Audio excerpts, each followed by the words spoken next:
নমস্কার, সময় কলকাতায় সকলকে স্বাগত। আপনাদের সঙ্গে রয়েছে আমি রিম্পি। শুরু করছি খেলা হবে অনুষ্ঠান, আর শুরুতেই চোখ রাখবো ক্রিকেটের খবরের দিকে। বল নয়, ব্যাট হাতে ভারতকে ম্যাচে টিকিয়ে রাখলেন জসপ্রীত বুমরা ও বাংলার আকাশদীপ। রাহুল ও জাদেজার গড়ে যাওয়া ভিতে দাঁড়িয়ে শেষ উইকেটে লড়াই করলেন দুজনে। গাব্বায় প্রথম ইনিংসে অস্ট্রেলিয়ার দেওয়া 445 রানের লক্ষ্যমাত্রা তাড়া করতে নেমে একটা সময় 213 রানে 9 উইকেট পড়ে যায় ভারতের। একটা সময় মনে হচ্ছিল চতুর্থ দিনে দ্বিতীয়বার ভারতকে ব্যাট করতে হবে, কিন্তু শেষ উইকেটে দাঁতে দাঁত চেপে লড়াই করেন বুমরা ও আকাশদীপ। তাদের 39 রানের জুটি অজিদের হাত থেকে দূরে নিয়ে গেল গাব্বা টেস্টের মসৃণ জয়কে। দিনের শেষে 10 রানে অপরাজিত হয়ে রয়েছেন বুমরা ও বাংলার পেসার। অপরাজিত রয়েছেন 27 রানে।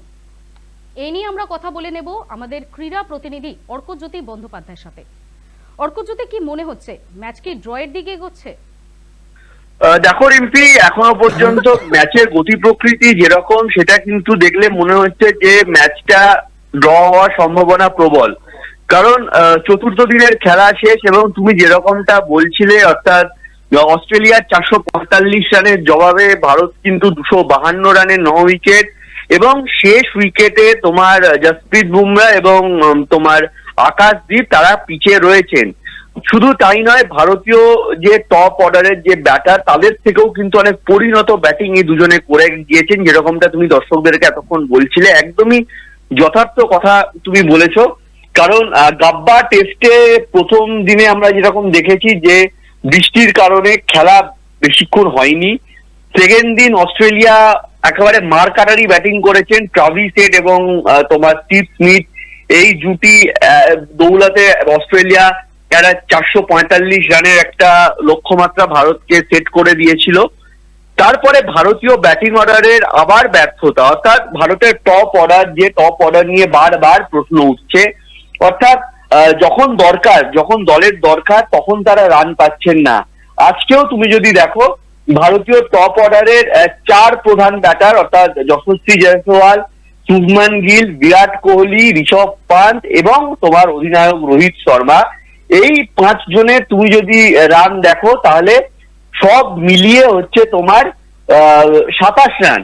অর্থাৎ যাদের ওপর ভারত নির্ভর করে থাকে, ভারতীয় ব্যাটিং লাইন আপ যাদের ওপর নির্ভর করে থাকে, তারাই যদি 30-এর বেশি রান না করতে পারে, সেক্ষেত্রে যেই দল সেই দল কিন্তু চাপে পড়ে যাবে, এটাই স্বাভাবিক।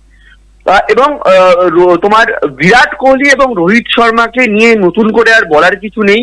কারণ বিরাট কোহলি তোমার পার্থ টেস্টে একটা সেঞ্চুরি তিনি করেছিলেন, তারপর থেকে তোমার অ্যাডিলেড টেস্টেও ব্যর্থ, আবার গাব্বাতে ফার্স্ট ইনিংসেও কোহলির ব্যাটে রান নেই। রোহিত শর্মা যবে থেকে অস্ট্রেলিয়া গেছেন, অ্যাডিলেডে 2টো ইনিংসেই তিনি ব্যর্থ হয়েছেন, আবার গাব্বাতেও তিনি ব্যর্থ হলেন। কিন্তু তোমার ভারতের যে টেল এন্ডার, অর্থাৎ তোমার সে নীতিশ কুমার রেড্ডি বলো বা তোমার জসপ্রীত বুমরা বলো বা আকাশদীপ বলো, তারা যে পিছে সাবলীল ভাবে রান তুলতে পারছেন, সেখানে কেন ভারতীয় যারা ব্যাটার, যারা অনেক অভিজ্ঞ, যারা দীর্ঘদিন ধরে ক্রিকেটের মধ্যে রয়েছেন, যারা প্রচুর ভারতকে এর আগে অনেক ইনিংস খেলেছেন, তারা বারবার কেন ব্যর্থ হচ্ছেন? এবং আজকে দুজন ব্যতিক্রমী চরিত্রর নাম আমি বলবো।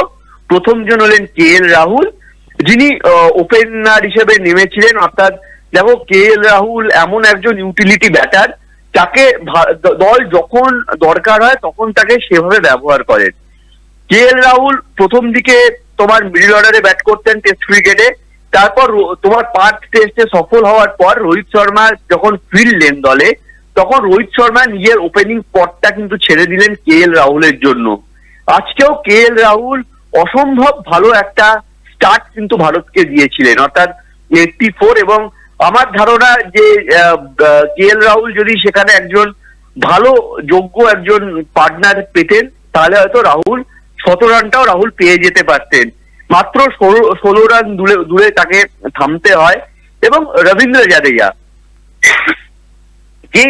জাদেজা ফার্স্ট এই সিরিজে গাব্বা ম্যাচে তিনি সুযোগ পেয়েছেন, এবং বলের পাশাপাশি হয়তো বল হাতে সে অর্থে যদি আমরা দেখি তাহলে তোমার রবীন্দ্র জাদেজা সফল হননি, কারণ 95 রান দিয়ে তিনি একটু উইকেট ফেলতে পারেননি। কিন্তু ব্যাট হাতে নিজের কাজটা তোমার জাদেজা কিন্তু করে দিয়ে গেছেন। অর্থাৎ 123 বল খেলে 77 রান তিনি করে দিয়ে গেছেন।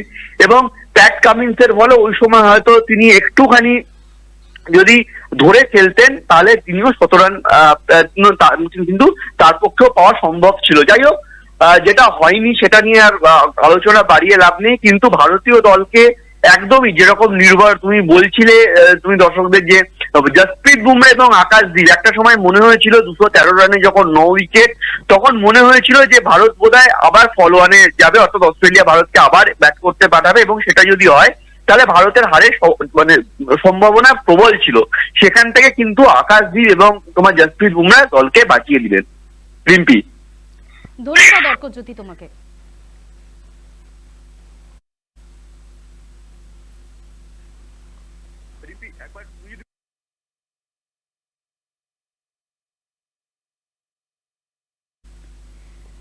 যেমনটা আপনারা এতক্ষণ শুনলেন, দিনের শেষে 10 রানে অপরাজিত রয়েছে বুমরা ও বাংলার পেসার।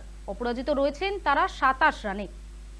শেষ উইকেটে দাঁতে দাঁত চেপে লড়াই করলেন বুমরা ও আকাশদীপ।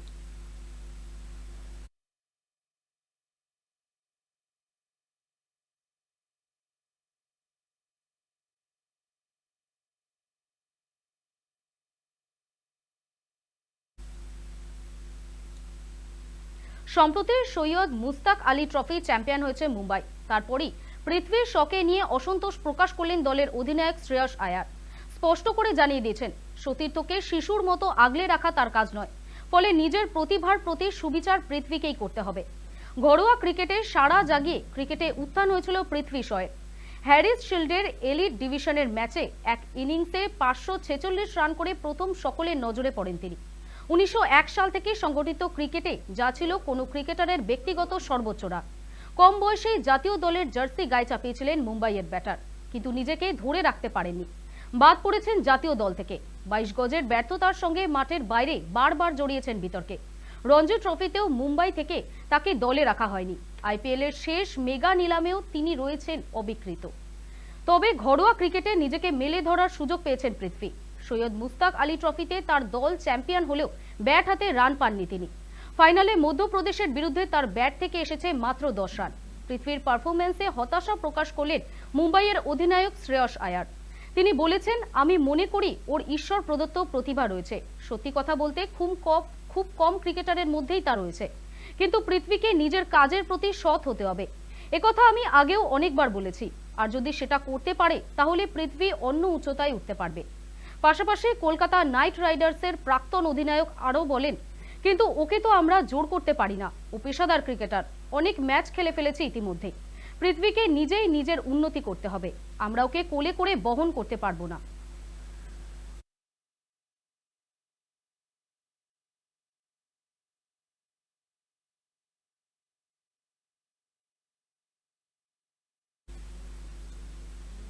চোখ রাখবো ফুটবলের খবরের দিকে।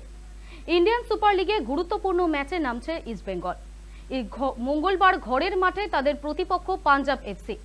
লিগ টেবিলের 5 নম্বরে থাকা দলের বিরুদ্ধে নামার আগে চোট ও কার্ড সমস্যায় জর্জরিত লাল হলুদ ব্রিগেড। যদিও তারপরেও জয়ের আশা ছাড়ছে না কোচ অস্কার ব্রুজো।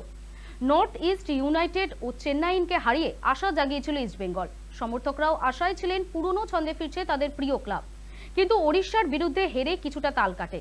এই পরিস্থিতিতে ঘরের মাঠে লাল হলুদ মুখোমুখি পাঞ্জাব এফসি। আইএসএল এর আঙিনায় তারাও নবাগত, কিন্তু কলকাতার দুই প্রধান ইস্টবেঙ্গল ও মোহামেডান স্পোর্টিং এর থেকে অপেক্ষাকৃত অনেকটা ভালো জায়গায় রয়েছে পাঞ্জাবের দলটি। যদিও শেষ ম্যাচে জামশেদপুরের কাছে হারতে হয়েছে প্যানিওস দিলেমপেরিসের ছেলেদের। এই পরিস্থিতিতে খুব সুবিধাজনক জায়গায় নেই মাদিদ তালালের পুরনো দল।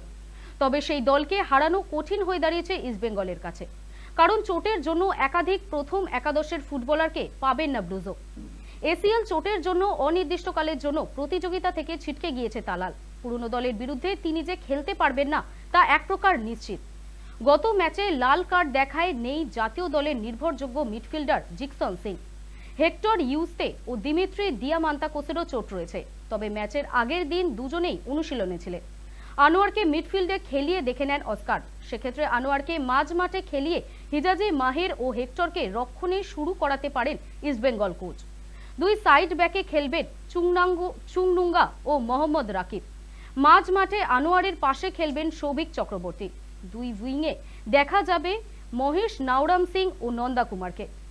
আক্রমণাত্মক মিডফিল্ডারের ভূমিকায় দেখা যাবে পিভি বিষ্ণুকে। গোল করার দায়িত্বে থাকবেন ক্লেইটন সিলভা। তবে প্রতিপক্ষ যে কঠিন তা স্বীকার করে নিয়েছেন অস্কার। তিনি জানিয়েছেন, প্রথম 6 থাকা সব দলই শক্তিশালী। প্রতিযোগিতায় ওরা ধারাবাহিক ভালো খেলছে। সব বিভাগেই দক্ষ ফুটবলার রয়েছে। আইএসএল এর প্রথম সারির দলকে হারানোর ক্ষমতা ওদের যে রয়েছে তা প্রমাণিত। আমাদের এই পরিস্থিতিতে পাঞ্জাব ম্যাচেই আসল পরীক্ষা। এই ম্যাচেই নিজেদের শক্তি ও দুর্বলতা বোঝা যাবে।